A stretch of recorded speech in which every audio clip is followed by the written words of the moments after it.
बिहार में मतदाता सूची के विशेष गहन पुनरीक्षण को लेकर के सुप्रीम कोर्ट में आज सुनवाई हुई। तमाम आरोप प्रत्यारोप, संशय और सियासी शोर के बीच सुप्रीम कोर्ट ने मतदाता सूची के स्पेशल इंटेंसिव रिवीजन पर रोक लगाने से कर दिया इनकार। लेकिन राज्य में विधानसभा चुनाव से कुछ महीने पहले होने वाली इस पूरी प्रक्रिया के समय पर सवाल जरूर उठाया गया। चुनाव आयोग के फैसले को चुनौती देने वाली कई याचिकाओं पर सुनवाई करते हुए जस्टिस सुधांशु धूलिया और इसके साथ ही जॉय माल्या बागची की पीठ ने कहा है कि आपकी कवायद समस्या नहीं है, समस्या समय की है। सबसे पहले आपको सुप्रीम कोर्ट में सुनवाई के दौरान की बड़ी कुछ बातें बता देते हैं। कोर्ट में आज सुनवाई हुई है और अगली सुनवाई 28 जुलाई को होनी है। लेकिन आज कोर्ट ने एडीआर वकील से पूछा कि आप विशेष गहन पुनरीक्षण को चुनाव से क्यों आखिर जोड़कर देख रहे हैं। एडीआर वकील ने इस पर सफाई दी कि हम अधिकार नहीं, प्रोसेस के खिलाफ हैं। कोर्ट की नागरिकता के मुद्दे पर सिब्बल ने अपने सवाल खड़े किए। कोर्ट ने कहा कि नागरिकता का जो काम है वो चुनाव आयोग का नहीं है, गृह मंत्रालय का है। सिब्बल ने कहा कि नागरिक नहीं है, ये चुनाव आयोग सिद्ध करे। तो देखिए, हालांकि जो शीर्ष अदालत है उसने कहा कि मतदाता सूची को गहन प्रक्रिया के माध्यम से सही करने में कुछ भी गलत नहीं है, ताकि ये सुनिश्चित किया जा सके कि गैर नागरिकों का नाम मतदाता सूची में ना रह जाए। बिहार चुनाव को लेकर के इलेक्शन कमीशन ने 24 जून को यह कहा कि बिहार में वोटर लिस्ट का वेरिफिकेशन या फिर रिवीजन होगा।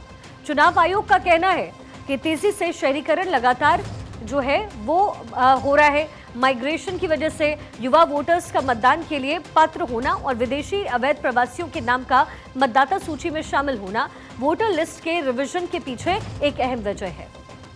अब जाहिर है इसको लेकर के बिहार में पिछले कई दिनों से खूब सियासत हो रही है। सुप्रीम कोर्ट में हुई सुनवाई के बाद बिहार के राजनीतिक दलों का क्या कुछ कहना है, सबसे पहले आपको वो सुनाते हैं।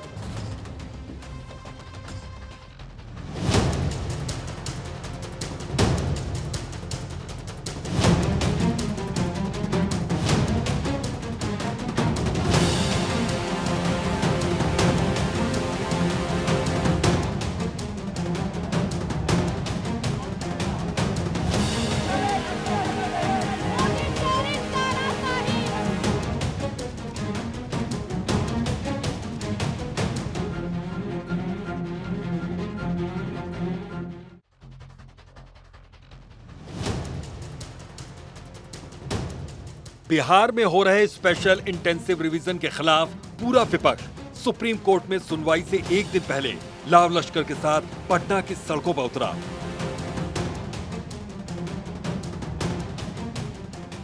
आज जब सुप्रीम कोर्ट में सुनवाई चली तो सबकी नजरें शीर्ष अदालत के फैसले पर टिकी रही। लेकिन सुप्रीम कोर्ट ने साफ कहा कि यह संवैधानिक मसला है, इस पर रोक लगाना संभव नहीं। बिहार में वोटर पुनरीक्षण जारी रहेगा। इसको लेकर अब बिहार में एक बार फिर से सियासत जोर पकड़ने लगी है। बीजेपी अपनी जीत बता रही है तो विपक्ष संविधान सर्वोपरि का राग अलाप रहा है। बीजेपी ने सुप्रीम कोर्ट के इनकार के बाद कहा कि विपक्ष रोना छोड़कर अब इलेक्शन कमीशन का साथ दे।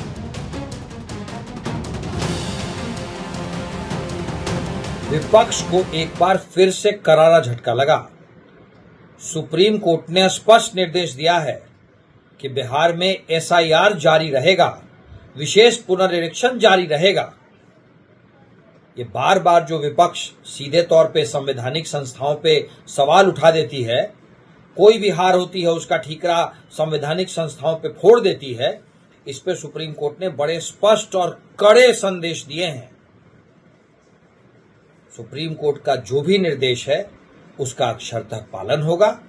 इलेक्शन कमीशन का भारतीय जनता पार्टी पूर्ण सहयोग करेगी और अब तो हम ये सलाह देते हैं विपक्ष को कि अब रोना धोना छोड़े और इस पूरी प्रक्रिया में इलेक्शन कमीशन का साथ दे, क्योंकि अब सुप्रीम कोर्ट ने भी बिल्कुल स्पष्ट तौर पे कह दिया है कि ये प्रक्रिया जारी रहेगी। वहीं जेडीयू ने सुप्रीम कोर्ट के ऑब्जर्वेशन का स्वागत करते हुए कहा कि संवैधानिक संस्थाओं की निष्पक्षता में हमारी पार्टी का अटूट विश्वास रहा है। लेकिन मतदाता सूची का पुनरीक्षण कार्य जारी रहेगा और यह उन लोगों के लिए बुरी खबर है जो इसकी आड़ में बिहार के मतदाताओं को भड़काने की साजिश रच रहे थे। अब बिहार में जाति और धर्म के नाम पर एक विभाजन की रेखा खड़ी करने की कोशिश कर रहे थे।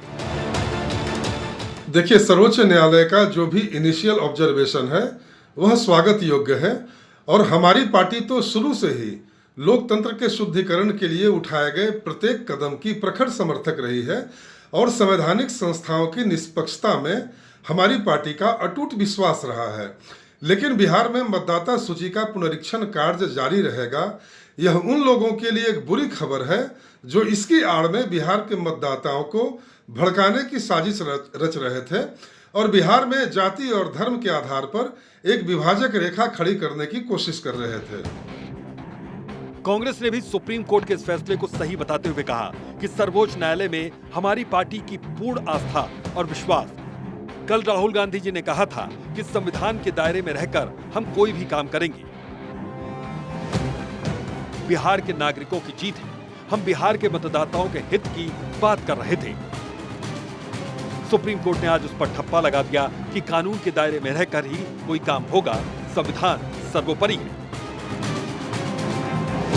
सर्वोच्च न्यायालय के ऑर्डर पे हमें आस्था है, उस पर विश्वास है। कल राहुल गांधी जी ने कहा था कि कानून के दायरे में रह के काम करना चाहिए, बिहार की नागरिक की जीत है। यही बात तो हम कहते आ रहे थे। इसी बात का तो विपक्ष मुद्दा बना रहा था, उठा रहा था। बिहार के मताधिकार लोग हैं, जो वोटर्स हैं, उनके हित में बात कही जा रही थी। आज ये फिर सर्वोच्च न्यायालय ने उस पर ठप्पा लगा दिया कि कानून के दायरे में रह के ही काम इस देश में होगा, संविधान सर्वोपरि है। इधर आरजेडी ने कहा कि सुप्रीम कोर्ट ने कोई जजमेंट पास नहीं किया है। हम तो यही कह रहे थे कि बिहार के मतदाताओं का नाम नहीं काटा जाए और जो नए वोटर हैं उनका नाम मतदाता सूची में जोड़ा जाए। लेकिन जो ऑलरेडी वोटर हैं उनको इलेक्शन कमीशन परेशान कर रहा था। सुप्रीम कोर्ट ने तो कोई जजमेंट नहीं पास किया गया है। जो हम विपक्षों की जो मांग है वो तो यही है ना कि जो वोटर्स हैं उनका नाम नहीं कटे और जो नए वोटर्स हैं उनका नाम जोड़ा जाए। जो ऑलरेडी एग्जिस्टिंग वोटर्स हैं उनको परेशान कर रही है इलेक्शन कमीशन, हम इसके खिलाफ है। इलेक्शन के कमीशन जो है ये बीजेपी की एजेंट के रूप में काम कर रही है। सवाल तो मीडिया वालों को इलेक्शन कमीशन से पूछना चाहिए, तो सवाल ये विपक्ष से पूछती है। ये जनहित का मुद्दा है और इलेक्शन कमीशन से सवाल पूछना चाहिए। कुल मिलाकर देखा जाए तो मामले में अगली सुनवाई 28 जुलाई को सुप्रीम कोर्ट में होगी। ऐसे में अब देखना होगा कि विपक्ष जिस चीज को लेकर मुद्दा बना रहा था अब आगे कैसे इस लड़ाई को लड़ने की कोशिश करता है, क्योंकि फौरी तौर पर इस मामले में विपक्ष की हार हो गई है। पटना से अस्मित सिन्हा और सर्वेश कुमार सिंह की रिपोर्ट, भारत 24।